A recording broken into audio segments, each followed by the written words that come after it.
Polres Indramayu, hari ini Selasa tanggal 4 Juli tahun 2023, menggelar rekonstruksi pembunuhan ibu dari anggota DPR RI, Bambang Hermanto di rumah kediamannya di Desa Sukra.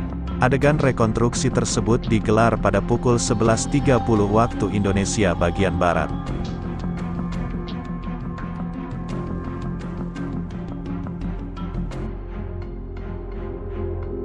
Dalam rekonstruksi tersebut, sebanyak 50 kali adegan yang dilakukan oleh tersangka T terhadap korban pembunuhan, Ibu C yang terjadi pada hari Rabu tanggal 24 Mei tahun 2023.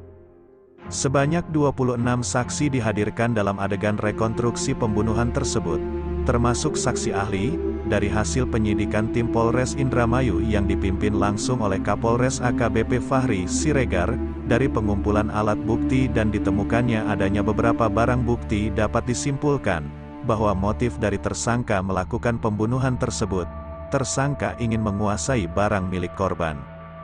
Kini untuk mempertanggungjawabkan perbuatannya, tersangka dikenakan pasal 339, Junto 338, dan Junto 365, dengan ancaman pidana paling lama seumur hidup.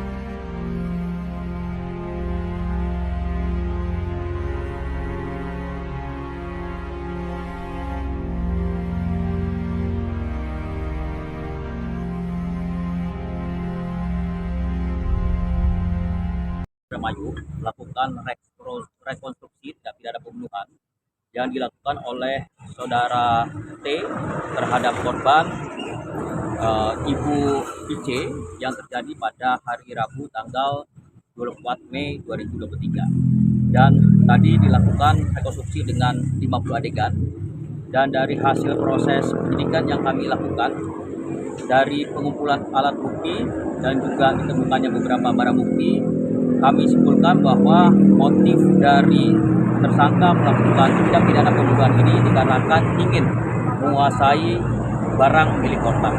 Dan beberapa keterangan yang diberikan di awal pada saat proses penyidikan dapat terbantahkan. Misalkan saja pada saat pemeriksaan awal, tersangka mengakui bahwa setelah melakukan tindak pidana pembunuhan ini, tersangka berangkat dengan menggunakan bus menuju ke rumahnya yang ada di Sukamandi. Namun akhirnya terbantahkan bahwa bus yang digunakan bukan yang dimaksud oleh si tersangka, tetapi bus lain yang digunakan oleh tersangka, dan tidak berangkat ke Sukamandi, ke rumah tersangka, tetapi melainkan ke daerah Pamanukan dengan tujuan untuk menjual handphone milik korban dan juga cincin milik korban yang diambil oleh tersangka. Dan selanjutnya, tersangka awalnya juga tidak mengakui bahwa melakukan pencurian terhadap barang-barang milik korban. Namun berdasarkan dari alat bukti yang kami kumpulkan, salah satunya adalah keterangan saksi, ya, dan juga CCTV dan barang bukti yang berhasil kami sita, dapat disimpulkan bahwa memang tersangka mengambil beberapa barang milik korban. Yang pertama itu adalah handphone, yang kedua itu adalah cincin, dan juga uang sebesar Rp15.000 yang digunakan oleh tersangka untuk ongkos berangkat menggunakan bus menuju ke Pamanukan. Dan ada juga beberapa keterangan tersangka yang kita tambahkan, karena dari hasil melakukan pemeriksaan dan juga pengumpulan bukti, akhirnya tersangka mengakui bahwa melakukan tindak pidana pembunuhan ini dikarenakan pada saat mau menguasai milik korban atau mencuri, ya, yaitu handphone, tersangka kepergok oleh korban. Dan selanjutnya tersangka melakukan penganiayaan terhadap korban dengan cara melakukan tindakan kekerasan terlebih dahulu, dan selanjutnya akhirnya mengikat tangan korban dan juga mulut korban, seperti pada saat kita temukan korban di TKP. Dan selanjutnya korban mengambil barang-barang milik korban dan selanjutnya meninggalkan lokasi dengan cara menutup pintu dan juga meninggalkan lokasi dengan menggunakan kendaraan bus menuju ke Pamanukan seperti yang tadi saya sebutkan. Kami juga sudah melakukan pemeriksaan terhadap 26 saksi, ya, termasuk saksi ahli dalam proses penyidikan ini. Dan untuk pasal yang akan kita terapkan adalah pasal 339 junto 338 junto 365 dengan ancaman pidana penjara paling lama seumur hidup. Ya, demikian rekan sekalian. Ada berapa reka adegan, Komandan? 50 reka adegan yang kita lakukan pada rekonstruksi hari ini. Dan kami juga disaksikan oleh rekan-rekan dari Kejaksaan Kabupaten Indramayu dan juga penasihat hukum dari tersangka. Untuk kasusnya udah sampai mana ini, Komandan? Ya, Untuk kasusnya sudah sampai mana alat tahapannya? bukti sudah kita lengkapi, pemberkasan sudah kita sedang proses melengkapi, dan hari ini rekonstruksi akan kita munculkan dalam bentuk berita acara rekonstruksi, dan ini bagian dari proses untuk melengkapi pemberkasan seperti itu.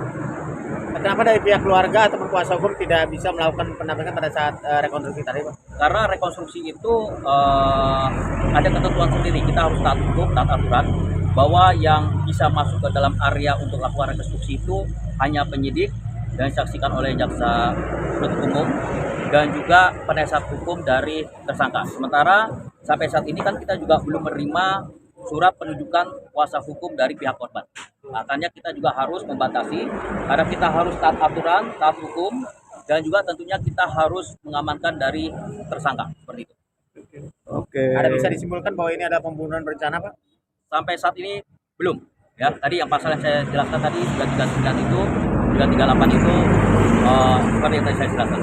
Untuk lokasi kenapa dipilih TKP langsung, Komandan? TKP langsung supaya kita bisa melihat bagaimana adegan-adegan yang dilakukan oleh tersangka di TKP langsung. Ya. Oke. Oke, ya. Terima kasih ya.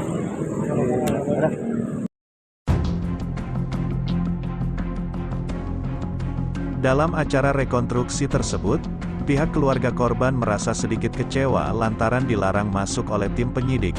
Kendati demikian, adegan rekonstruksi pembunuhan tersebut berjalan aman dan kondusif.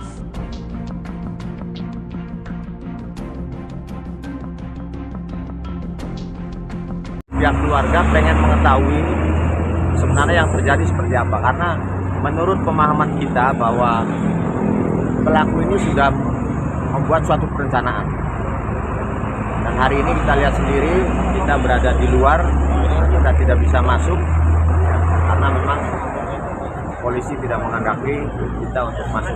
Termasuk berapa adegan juga tidak bisa diketahui. Tidak ada seperti yang kita lihat sekarang.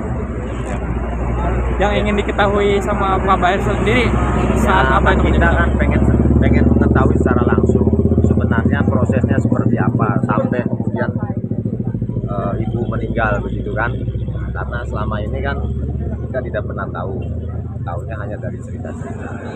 Kemudian kita kan tahu bahwa dia itu bukan asisten rumah tangga, hanya orang yang selewat datang, kemudian hadir di sini, sehingga pemikiran kita ini bahwa dia datang itu sudah membuat satu perencanaan. Jadi artinya pihak keluarga menduga bahwa ini adalah perencanaan pembunuhan ya? Betul.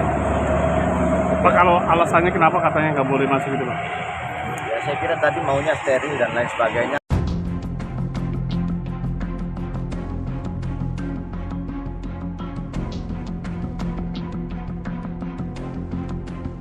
Demikian laporan reporter Merah Putih Nusantara, dari Desa Sukra Jojo Sutrisno melaporkan.